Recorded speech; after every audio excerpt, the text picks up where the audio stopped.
General Bajwa کے حوالے سے، ان کی ٹرم کے حوالے سے جو 3 دن سے قوم میں ہیجان بپا تھا، وہ آج بہت ہی خوشگوار انداز میں ختم ہو گیا۔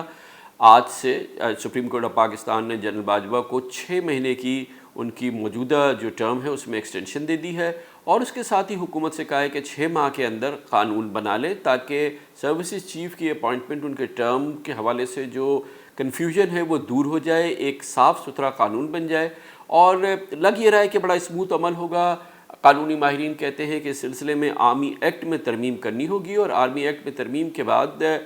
بہت آسانی سے پاکستان تحریک انصاف اور اس کے اتحادی اس کو پارلیمنٹ سے ایک سمپل میجورٹی سے اپروو کرا سکتے ہیں، اور پھر اس وقت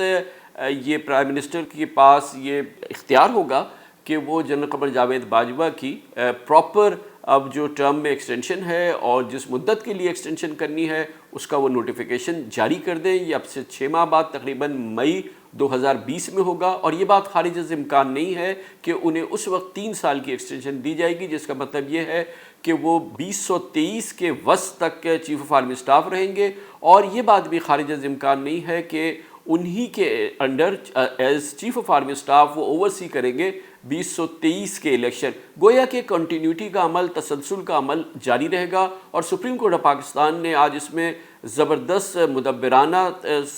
جو قوت ہے اس کو استعمال کیا ہے، اور بہت ہی تحمل سے، بہت ہی بردباری سے ایک بہت ہی دور رس فیصلہ کیا ہے، اور قوم کو ایک بہت بڑے بحران سے بچا لیا ہے۔ گویا کہ اب یہ عمل سکون میں داخل ہو گیا ہے، اور کل سے